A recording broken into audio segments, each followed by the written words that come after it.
কুবরাকে মা দাইকে আমার তৃপ্তি মিটে নাই। বাবা কেন কান্দেন? আমি আপনার মেয়ে ফাতেমা চলে আসছি। আমার জিন্দিগির ভিতরে যত নেক কামাই করেছি সব নেক আমি আপনার উম্মতকে দিলাম। নবী কান্না থামে না, নবী করে দরজাটা খুলে না, কান্দতে আছে কান্দতে আছে। আম্মা জান আয়েশা সিদ্দিকা রাদিয়াল্লাহু তাআলা এক গ্লাস শরবত আর কয়েকটা খেজুর নিয়ে আমার নবীর কাছে গিয়ে বলল, হুজুর সারাদিন গেল কিচ্ছু খাইলেন না, উম্মতের জন্য কান্দেন, একটু পানি পান করেন, একটু খাবার খান। আপনি তো পেটে খিদা, পেটের চামড়া পিঠের সাথে আপনার লেগে গেছে। আমার নবী ডাক দিয়ে বলে, আয়েশা আমি খাবার খাবো না, জাহান্নামের ভয়াবহ আযাব আমার উম্মতের সইতে পারবে না। দেখি আমার আল্লাহ আমার উম্মতের আল্লাহ মাফ করে দেয় কিনা। এতিমের মতো হাসান হুসাইন রাদিয়াল্লাহু তাআলা আনহুমা দুইজন, এরা দুই ভাই দরজার পাশে দাঁড়ায় ডাক দিচ্ছেন, নানা ও নানা, আমি হাসান আমার ভাই হুসাইন আমরা দুই ভাই এসে গেছি, ঘরের দরজাটা খুলে দি। নবীজি ঘরের দরজা খুলে না। আল্লাহ পাক রব্বুল আলামিন জিবরাইল ফেরেশতারে ডাক দিলেন, জিবরাইল যাও তুমি আমার নবীকে বলো, নবী উম্মতের জন্য ঘরের দরজা লাগায়া কান্দে, সাহাবীরা বাহিরে কান্দে, ফাতেমা হাসান হুসাইন কান্দে, আমি আল্লাহ তাদের কান্না মঞ্জুর করলাম। যাও আমার নবীরে বইলা দাও, নবীর উম্মতে যদি মরণের 1 বছর আগে তওবা করে আমি আল্লাহ নবীর খাতিরে তার পিছনের সব গুনাহ মাফ করে দিব। আরো জোরে বল।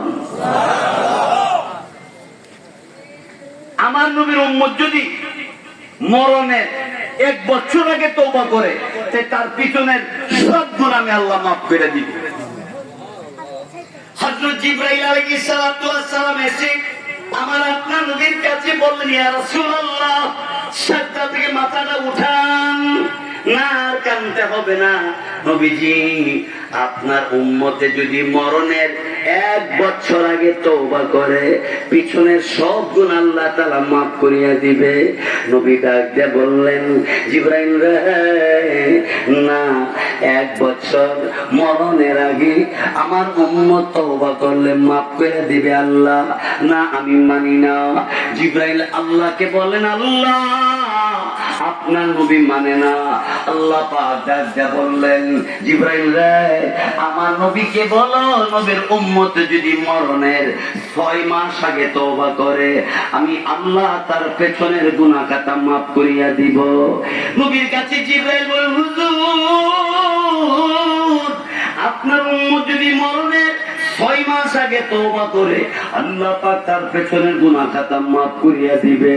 নবী ডাক দিয়ে বলেন, জিবরাইল না না, 6 মাস অনেক লম্বা সময়, এর ভিতরে যদি আমার উম্মতে গুনাহ করে জাহান্নামের আগুন আমার উম্মতে সইতে পারবে না।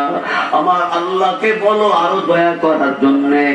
আল্লাহ পাক ডাক দিলেন, জিবরাইল আমার নবীরে বলো, নবীর উম্মতের জন্য নবী আর যেন না কান্দে। নবীর উম্মতে যদি মরণের 1 দিন আগে তওবা করে আমি আল্লাহ তার পেছনের সব গুনাহ মাফ করিয়া দিব। জিবরাইল আয়েশা ডাক দিলেন, ইয়া রাসূলুল্লাহ হুজুর আল্লাহ আরো দয়া করছে। কি দয়া? আপনার উম্মত যদি মরণের 1 দিন আগে তওবা করে আল্লাহ তাআলা আপনার উম্মতের পিছনের সব গুনাহ মাফ করিয়া দিবে। আপনার সাহাবীরা ইয়াতীমের মতো বাহিরে দাঁড়ায় দাঁড়ায় কাঁদতেছে। হাসান হুসাইন কান্দে, আপনি কান্দেন, আল্লাহ সইতে পারে না। আল্লাহ ওয়াদা দিছে আপনার উম্মতে মরণের 1 দিন আগে তওবা করলে আল্লাহ পেছনের গুনাহ মাফ করে দিবে। আমার নবী সিজদা থেকে মাথার উপর উঠে বলে, জিবরাইল 1 দিনও লম্বা সময় আমি মানি না। আল্লাহ ডাক দিলেন, জিবরাইল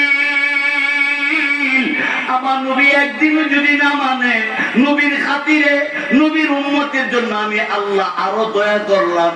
আমার নবীর উম্মতে যদি মরণের আগ মুহূর্তেও যদি তওবা করে, আমি আল্লাহ আমার নবীর উম্মতের পেছনের সব গুনাহ মাফ করে দিব। চিৎকার মেরে বলি সুবহানাল্লাহ, আরো জোরে বলি আল্লাহু আকবার।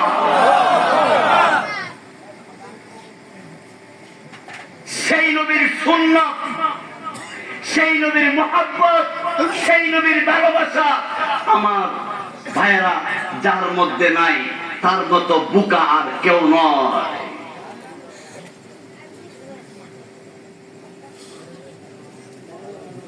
আমার ভাইরা বন্ধুরা আমার, এবার আমার নবী ঘরের দরজা খুললেন। দরজা খুলিয়া তাকায় দেখে সব সাহাবাই কেরামের চোখ থেকে পানি বাইয়া বাইয়া, গাল বেবে, দাড়ি ভিজে ভিজে পানি গুলি বুক বাইসা যায়। নবী ডাক দিয়ে বললেন, সাহাবীরা কেন কান্দ? সাহাবীরা বলে, নবী গো আপনি কাঁদলে আমরা সাহাবীরা সইতে পারি না।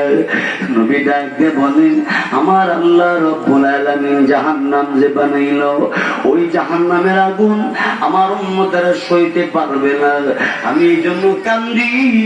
তোমরা যখন কাঁদছো, আমি নবী ঘোষণা দিলাম, মামবাকা মিন খাশিয়াতিল্লাহ, আল্লাহর ভয়ে যারা কাঁদবে, হারামাল্লাহু আলাইহিন নার, আল্লাহ তাআলা তার জন্য জাহান্নামের আগুন হারাম বানায়া দিবে। এর কথা শুনে চোখের পানি যে ছেড়ে দিবে, এই চোখের পানিটা তার দিয়া জাহান্নামের আগুন নিভাইয়া দেওয়া হবে। জোরে বলুন সুবহানাল্লাহ। ভাইয়েরা আমার, বন্ধুরা আমার, একজন মুসলমান ইমানদার, ফুল চারাতের ফুলের নিচে জাহান্নাম, জাহান্নামের আগুন ধাউ ধাউ করে উপর দিকে উঠতেছে। একজন ইমানদার মুসলমান জাহান্নামের পারে গিয়ে যখন জাহান্নামের আগুন নিচের দিকে যাইতে শুরু করবে, জাহান্নামের সর্দারের নাম হলো মালিক ফেরেশতা।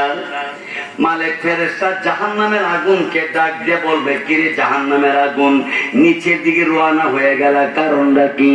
আল্লাহ জাহান্নামের আগুনের জবান খুলিয়া দিবে।